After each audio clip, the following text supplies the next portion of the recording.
Okay, let's unpack this. I have to admit, when I first looked at this text, I was, well, genuinely surprised. Oh, how so? Just how relevant these ancient lessons about cowherding still feel today. Yeah. For modern life, you know.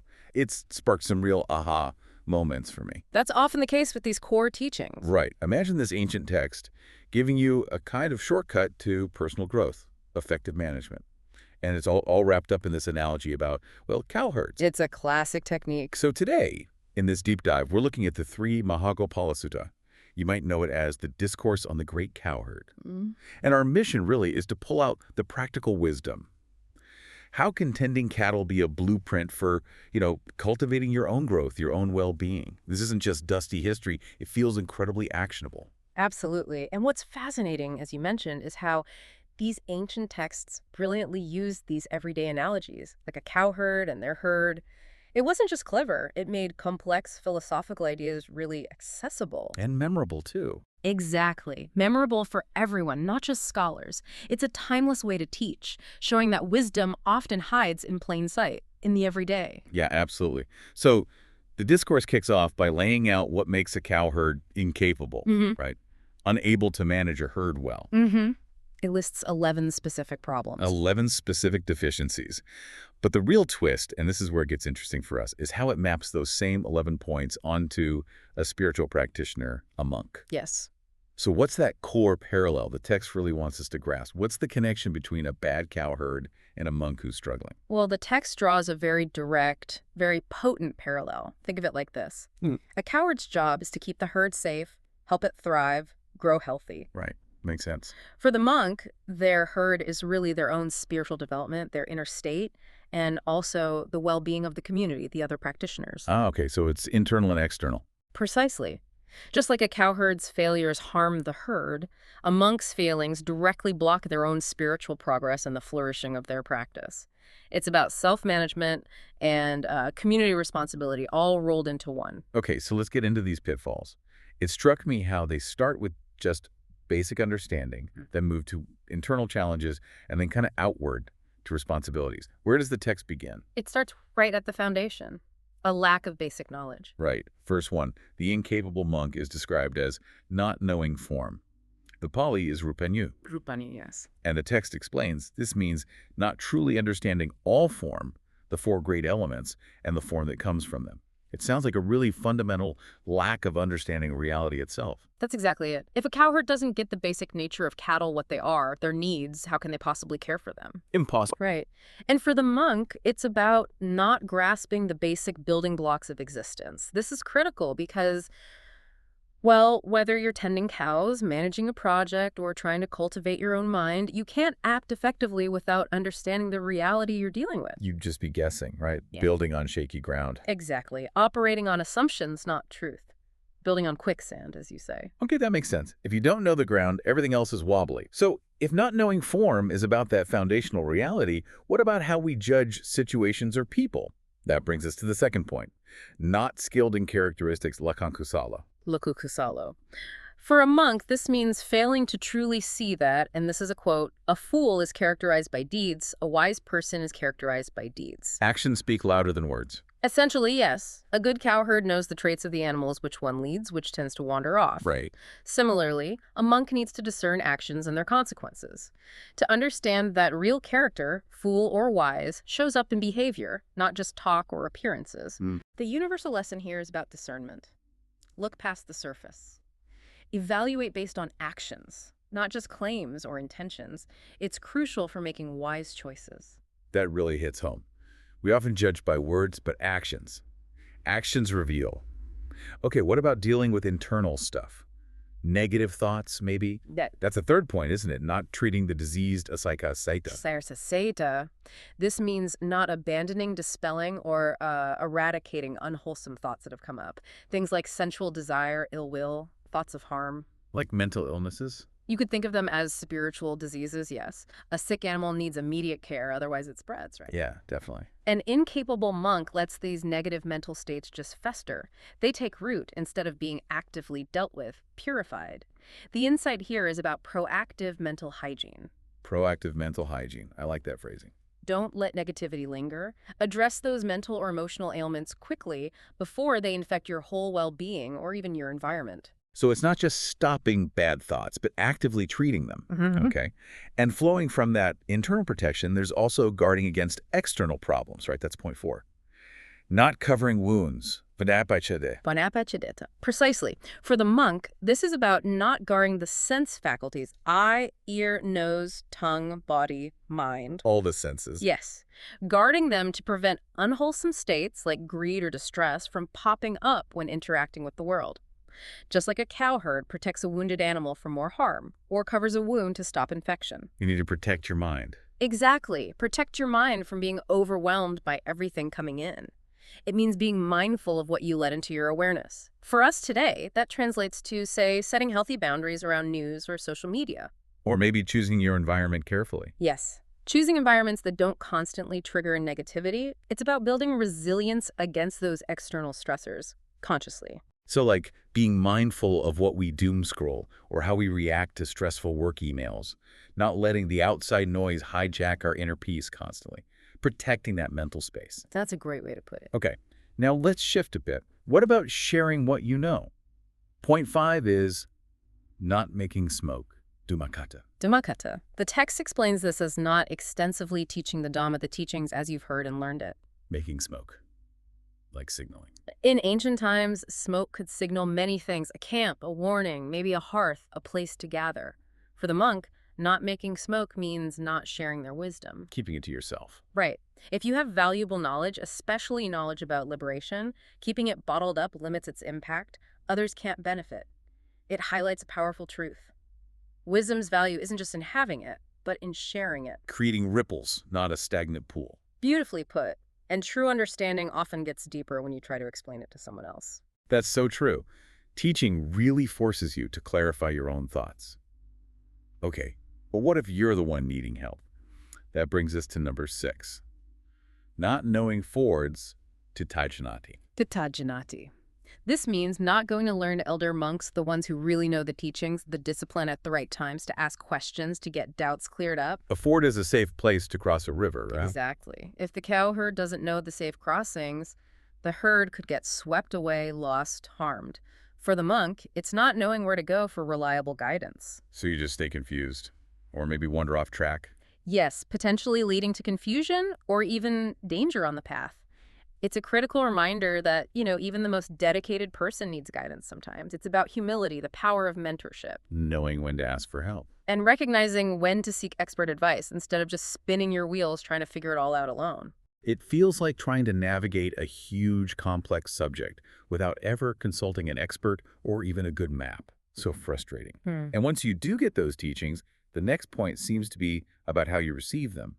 Not knowing what has been drunk Tathājanati. This is described as not feeling delight or a sense of purpose when the Dhamma Vinaya, the doctrine and discipline taught by the Buddha, is explained. What does that mean? What has been drunk? Well, think of the cowherd. They need to know if the herd has drank enough water, if they're actually nourished and satisfied. Ah, okay. For the monk, it's about a lack of joyful engagement with the teachings themselves, the very things meant to nourish them spiritually. If the teachings don't inspire, don't fulfill, don't resonate deeply, well, progress is hard. Practice feels like a chore. So the takeaway is? True learning isn't just intellectual absorption. It's about internalizing it so much that it brings real meaning, real purpose. If your fuel isn't actually energizing you, something's missing. That's a fascinating way to measure engagement. Does the knowledge truly nourish you? Okay, let's go foundational again. Point number 8. Not knowing the past Vithījanati. For a monk, this seems straightforward. Not truly knowing the Noble Eightfold Path. Yes, Vithījanati. And for anyone listening, the Noble Eightfold Path is the Buddha's core framework: ethical conduct, mental discipline, wisdom, all leading to liberation. That how to? Exactly. The path for the cowherd is the route to good pasture, to safety. For the monk, the Eightfold Path is the core, practical guide for growth. If you don't understand this fundamental path, where are you even directing your efforts? You're lost. Pretty much. The universal wisdom is clear. You need a map. Without a clear method, a plan, even the best intentions can lead you completely astray or just keep you going in circles. A map is crucial. But you also need to know where the good pasture is along the way, right? That seems like point 9. not skilled in patchurj gokaraku salo. The text says this means not truly knowing the four foundations of mindfulness. Gokaraku salo, yes. And the four foundations of mindfulness, mindfulness of body, feelings, mind, and mental objects, are the essential practices for cultivating that deep, moment-to-moment awareness. The food for the journey. Exactly. Pasturage is where cattle get their nourishment, their sustenance.